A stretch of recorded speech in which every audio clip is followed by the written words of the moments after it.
Jimmy Kimmel is officially canceled, as the lefties would like you to think. But others are saying, no, he's just getting around to his FAFO stage.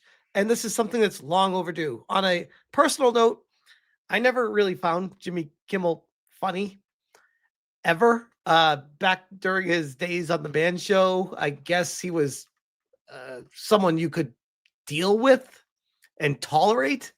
I always thought Adam Carolla was the star of that show. And I was kind of surprised that Jimmy Kimmel went as far as he did in Hollywood, or whatever you call what he does. But he has currently been removed from his post, at least on certain networks. And this is Benny Johnson, who initially said ABC holds taxpayer-funded broadcast licenses with the explicit legal duty to serve in the public interest with fair and truthful coverage. Yet Jimmy Kimmel went on air and told the ABC audience that Charlie Kirk's assassin was a MAGA conservative, effectively blaming Charlie Kirk for his own assassination. And we're going to play this clip, guys. And if you haven't seen it yet, man, have you been living under a rock? This is nuts. And the fact that he did this and thought that there'd be no repercussion from it just goes to show how insane this echo chamber has really gotten. This is nuts. We had some new lows over the weekend with the MAGA gang desperately trying to characterize this kid who murdered Charlie Kirk as anything other than one of them and doing everything they can to score political points from it. In between the finger pointing, there was grieving. On Friday, the White House flew the flags at half staff, which got some criticism. But on a human level, you can see how hard. Why is he so joyful about this? Why is he trying to be funny? Haha. The approach and his tone are so completely removed from the moment. This is the definition of tone deaf, the way he's talking about it. So flippant. You can tell he doesn't give a shit. The president is taking this. My condolences on the loss of your friend Charlie Kirk. May I ask, sir, personally, how are you holding up over the last day and a half, sir? I think very good. And by the way, right there, you see all the trucks? They just started construction of the new ballroom for the White House, which is something they've been trying to get, as you know, for about 150 years. And it's going to be a beauty. Yes. He's at the fourth stage of grief, construction.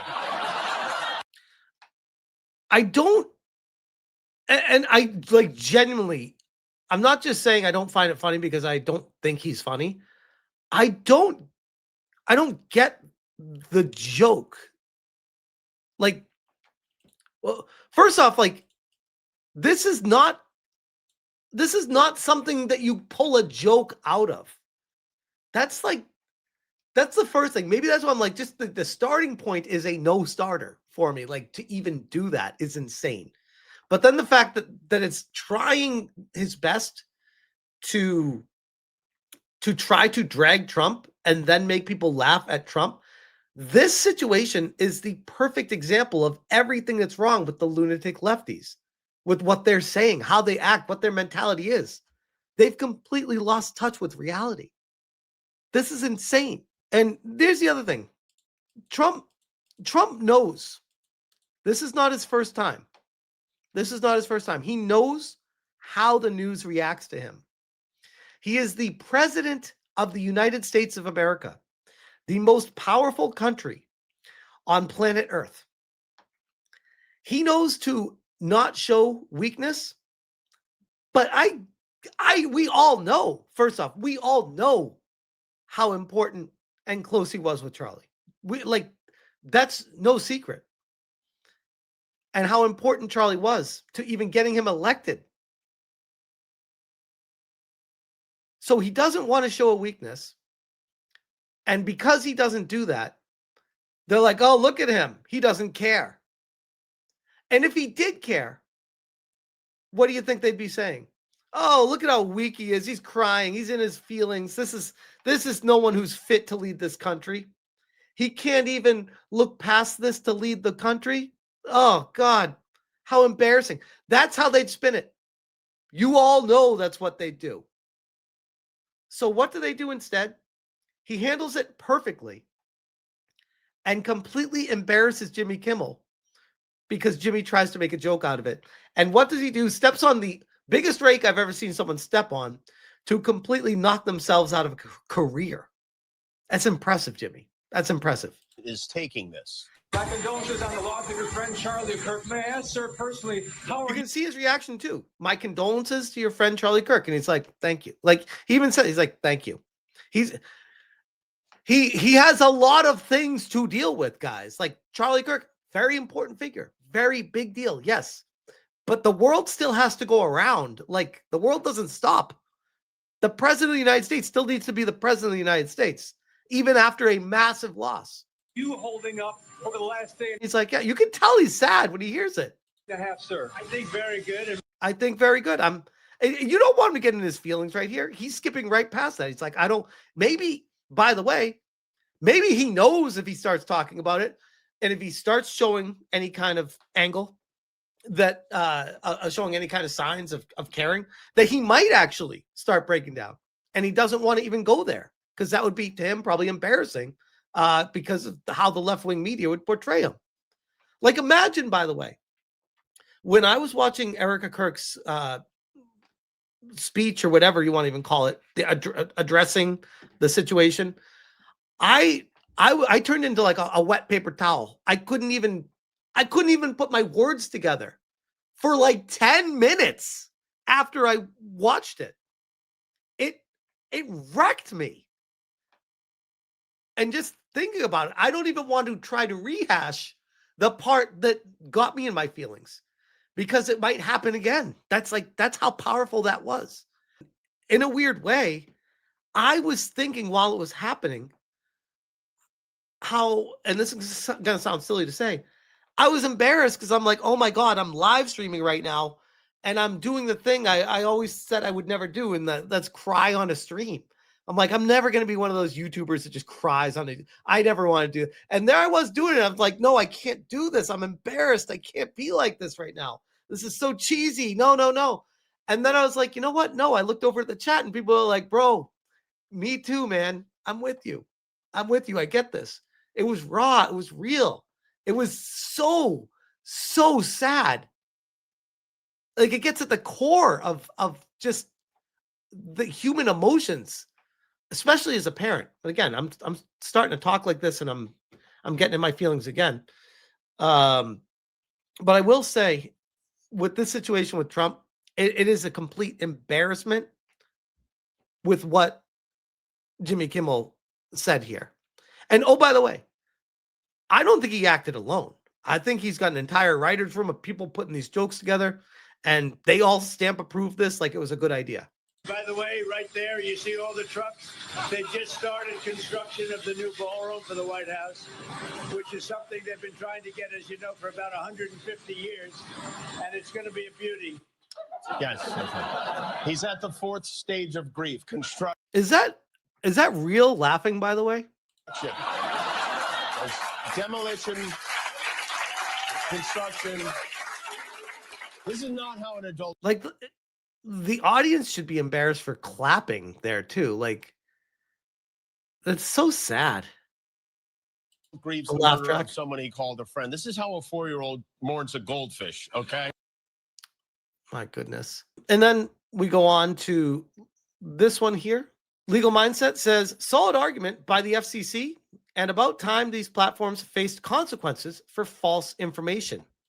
This is Benny Johnson saying the FCC chairman is threatening immediate action against Jimmy Kimmel, ABC, and Disney for deliberately misleading the public by claiming Charlie Kirk's assassin was a MAGA conservative. That whole thing really got to me too. Like I didn't even cover that. Like the whole beginning part of it. I want to actually go back to this. I skipped right over this. Some new lows over the weekend with the MAGA gang desperately trying to characterize this kid who murdered Charlie Kirk as anything other than one of them, and doing everything they can to score political points from it.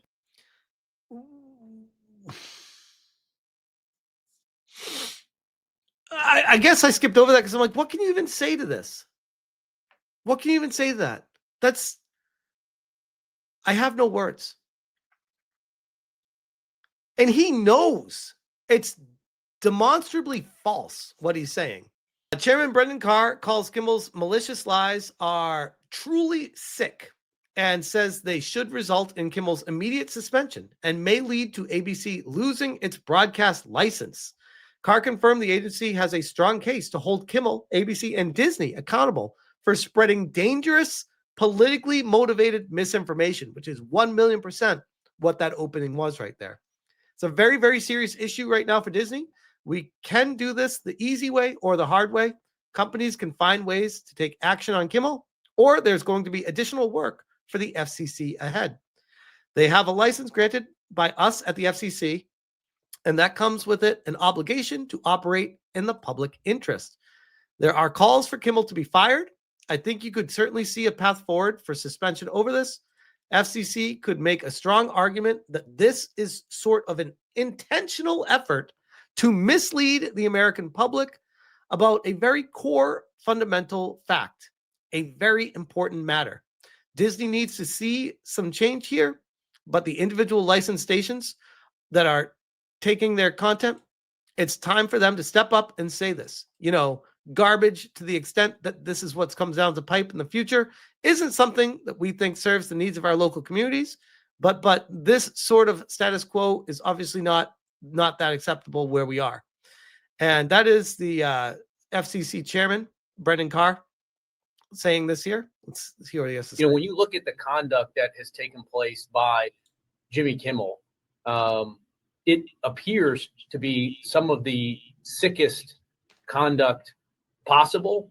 As you've indicated, there are avenues here for the FCC. So there are some ways in which I need to be a little bit careful, because we could be called ultimately to be a judge on some of these claims that come up. But I don't think this is an isolated incident. I mean, you go back to Representative Swalwell, and he had a tweet out last week where he was saying that, emphasizing that Charlie Kirk's killer was a straight white male from a Republican family that voted for Donald Trump. In some quarters, there's a very concerted effort to try to lie to the American people about the nature, as you indicate, of one of the most significant, newsworthy public interest acts that we've seen in a long time. And what appears to be an action by Jimmy Kimmel to play into that narrative that this was somehow a MAGA or Republican motivated person. If that's what happened here with his conduct, that is really, really sick. And I've been very clear from the moment that I have become chairman of the FCC, I want to reinvigorate the public interest. And what people don't understand is that the broadcasters, and you've gotten this right, are entirely different than people that use other forms of communication. They have a license granted by us at the FCC, and that comes with it an obligation to operate in the public interest. And we can get into some ways that we've been trying to reinvigorate the public interest and some changes that we've seen. But frankly, when you see stuff like this, I mean, look, we can do this the easy way or the hard way. These companies can find ways to change conduct, to take action, frankly. And this is him saying, companies, can you please do this? Deal with your problem here. Please, we have enough shit to deal with at the FCC. Don't make us do this. Kimmel, or there's going to be additional work for the FCC ahead. What kind of action would you see? I, at the very least, would like to have an on-air apology from Jimmy Kimmel. No, fire him. This whole direction that I'm starting to hear of, he's suspended, but they might reinstate him if he does a full-on on-air apology, if he donates a significant amount of money to Turning Point, if he does this, that, the other thing. None of that matters, unfortunately, because if he is forced to make an apology, that means he isn't really sorry. He's only sorry because he wants to be back doing his job. He doesn't actually change his mind. He doesn't actually feel any sorrow for it. And paying money to donate tax write-off for him, oh my God, cry me a river. This guy's worried about money right now. None of this is going to change his mind. He needs to be fired. That's the only way to snap someone out of this curse of this woke mind virus that he's suffering through. That's the only way. Forcing an apology is not going to change a damn thing. To the Kirk family, to all of those who he slandered, because he did say that Charlie Kirk, he is effectively saying that our movement did this.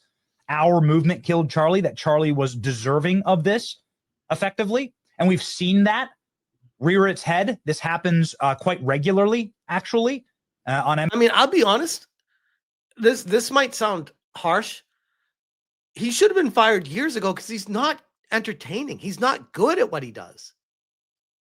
Like, I always looked at him as a plant for someone in the industry. He struck me as a very strange person. It's very weird. He's not funny at all. How the fuck do you even get there? And why are they considering putting him back? This is what, there's got to be other people. Holy shit. Hire Stuttering Craig to do it. Have Stuttering Craig be the guy that fills in that hole. Have Stuttering Craig be the guy that steps in and says, I will do it. In fact, Stuttering Craig on X. Hey, NXST Media Group, you have a giant hole, and Side Scroller Podcast is ready to fill it.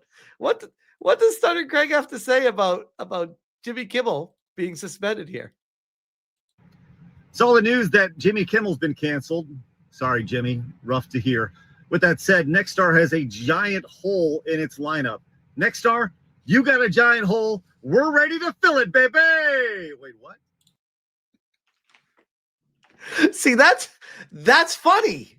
That's comedy. Oh, holy shit. And it didn't, as far as I understand, it did not take Stuttering Craig a team of writers to come up with that. The problem that these late night hosts are running into with this kind of shit is that there's competition. There's people out there that are just frankly better at what they do than they are. They got too comfortable. Cushy living going on a few nights a week, recording a few shows, hamming it up with really rich people in Hollywood every single day, losing the appeal to the everyman. And then you look at YouTube and the monstrous channels across the board that are garnering larger audiences than all of these Hollywood reporters combined. And ask yourself, why did they lose the audience? Because they forgot how to appeal to people that actually care about the information that's being shared. This is fucking vile, by the way, which is what I said. And also, shout out to Variety for breaking this news. ABC pulls Jimmy Kimmel Live indefinitely after host Charlie Kirk's comments. And they pulled it indefinitely. And we have, I'm not going to go through all this, but we have Sinclair, which is, if you're not familiar, they are in 81 markets and they have an annual estimated revenue of around $6.2 billion. And their stations for Sinclair reach about 40% of American households. So they are a massive syndication broadcast group that is saying, yeah, we're not going to show him anymore. And in the time slot, Sinclair's ABC stations are going to air specials in remembrance of Charlie Kirk during the Jimmy Kimmel Live Friday time slot. And I got to be honest, guys, that's going to get a much larger audience anyways. This is the smart move on so many fronts. It's not even funny. Taking full advantage of a situation and saying, yep, we're going to get rid of the dead weight, take out the trash, and put something on that people actually want to watch. Wild how that works. And before I end this video, I want to at least cover the other side of the coin, because there are people that are taking the standpoint of, and yes, many of them lunatic lefties, but even people that aren't lunatic lefties, just people that lean left, are saying that this is a dangerous, slippery slope that's being set, the precedent of removing a host because you don't like what they said, and how that might be going down the road of just cancel culture for all these things. And to that I say, this is the FAFO stage, the fuck around, find out stage of reality for these people. It's been too long and they're getting their comeuppance. I don't feel bad at all, for anyone who is celebrating Charlie Kirk's assassination, trying to make jokes about it, trying to straight up lie, bold-faced lie to the American public about what's even happening, who this guy aligned himself with politically, pushing agendas and ideologies to try to make it look like they're squeaky clean on their side. No. We're not doing that. We're not doing that. So yes, I understand that there is a concern for that slippery slope, and it's something everyone needs to keep an eye on. But in this case, it's like, no, bro, don't be pushing lies. That will always trump a slippery slope for me. If we see, even on our side, by the way, if there's someone, which I haven't seen, but if there's someone that just goes out there publicly just spewing lies over and over and over again, and it's like when the facts are clear as day, that's a massive problem that needs to be addressed on any scale, up to and including the president, by the way. Trump is not special to avoid that. Everyone needs to be accountable for what they say. And if they're knowingly lying to deceive people, I will always have a massive issue with that. Always. And ironically, and I'll leave it with this, the truth is what attracts people, which is always wild to me, because I guess at the end of the day, yes, I'm a very hard worker, but I like to think of myself as a very lazy person by default. And I don't want a string of lies to try to remember what the lies were. It's a lot easier just to be brutally honest and truthful, so that I don't have to worry about, oh, wait, what was the lie that I told to make sure it lines up with this? It's like, no, just be honest. That way I don't have to worry about keeping all these other, it's so much stress off my shoulders when I don't do that. I feel like not only is it stress off my shoulders, but people want the truth, even if it's not what they want to hear. Maybe not initially. My channel in general went through a lot of bumps in the road because I spoke the truth, because I said what's actually happening. Now, I would spin, here's how I feel about the truth to my bias, but I would always try to say, here is the truth. That's, at the end of the day, all people want to hear. The truth. Let them make up their own mind. I'll leave that one there.